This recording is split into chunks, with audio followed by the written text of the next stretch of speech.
Hi, I'm Dave Fornell, editor of Imaging Technology News and Magazine, and I'm here with Mark Cain, who's the Chief Technology Officer of MIM Software.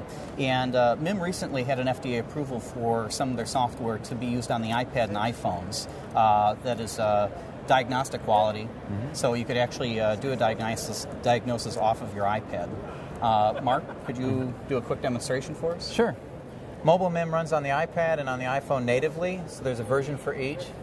This is the iPad version here of mobile MIM, and it utilizes our MIM cloud technology to have data accessible on the internet, so you don't have to be connected up locally to a hospital. You can have your data pushed to you remotely. I'm now searching our MIM cloud data source for a scan, and I'm going to look for a brain study. Let's just go. And what's going to happen is we're going to start pulling the data down to my device. It uses streaming, and it's doing it. This is happening over a 3G network, so you'll see what it's like in real life. The data is coming in, the PET data first. It's a fusion study, so you're going to see a PET and an MR fused, and it's pulling in live as I go. You can see multiplanar reconstruction, axial, sagittal, and coronal. You're allowed to change the color. We're going to change to a red for the data set. The MR will be coming in next in line behind the PET data. You'll see that start to appear in a moment. We've built streaming into it because people like on a 3G network at least want something to see while they're working. So by streaming it in multiplanar, you can have the data and start working with it. Especially useful if you have a lot of slices in your scan. So this is a MR PET fusion. There's two data sets. There's the MR and there's the PET.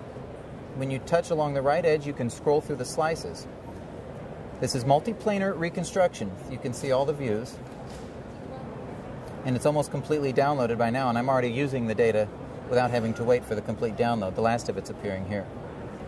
So I switch volumes to the MRI. When you're looking at just a single volume, you can change the contrast. I can do the same and switch to the PET, where you could change the contrast for the PET scan. I'm going to go back to the fusion for a moment. Because it's multiplanar reconstruction, you need to localize, and you can use the localization tool. To localize in mobile MIM, simply touching the screen and holding for a moment brings the crosshairs into a full view, and then you can just slide it around and scoot the crosshairs to what you're interested in. Maybe I'm interested in this over here, or I can even adjust it slightly on this view. Again, being multiplanar reconstruction, I'm going to tap the view button and cycle through the views, seeing that point from all three orientations. Similar to many of the iPad and iPhone apps, the pinch motion is the gesture that zooms in and out, which is very helpful. And if you're zoomed in, you can pan the image. This just makes it very familiar for doctors. They can get used to it, set up a nice view. This will also be very helpful for tumor boards and tumor reviews. You're sitting around a room and you can just bring it with you and turn it around and show it to everybody.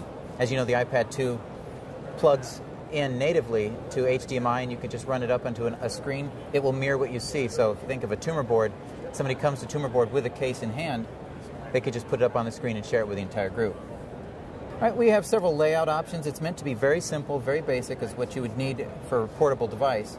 You could go for a single view, the dominant view that you saw with one real big, or a multiplanar columnar view. We even included some gestures for people who get real used to it to move real quickly. A quick swipe down will change the view, so you can just go through axial, sagittal, coronal, or a quick gesture to the right and you can switch to the MR or the PET.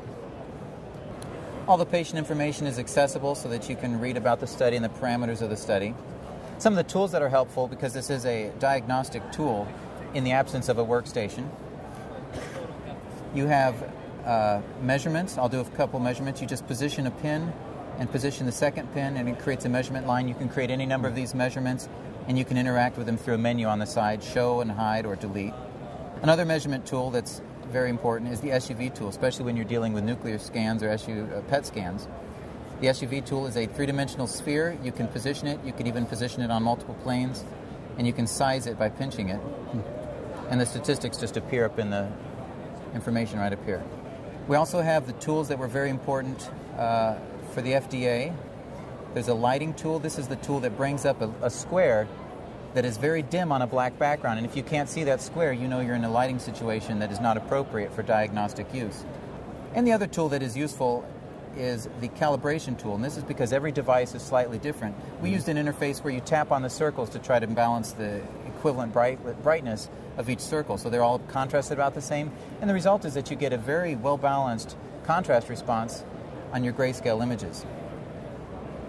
Again, these are all parts of the FDA requirements to make it a safe and effective tool. What have you seen in terms of trends with iPad usage in healthcare? Well, the number of physicians who are using them is just growing astronomically. So IT departments are pretty much having to accept this into their facilities. And this provides just one of those tools that gives these doctors the opportunity. You think of a doctor walking down a hallway, having a case that he's really interested in. Now he can stop the other doctor and say, I want you to see this. These are things you just couldn't do before. The portability, the accessibility, it's making it all possible. And they're still coming up with ways to use this technology that I haven't even thought of. Okay. Well, thank you very much. I appreciate your time. And then is there a website where people can get more information? Yeah, well, I appreciate it. You can contact us. Go to our website, www.mimsoftware.com, and there's information there, phone number and email address. We look forward to hearing from you. Thank you.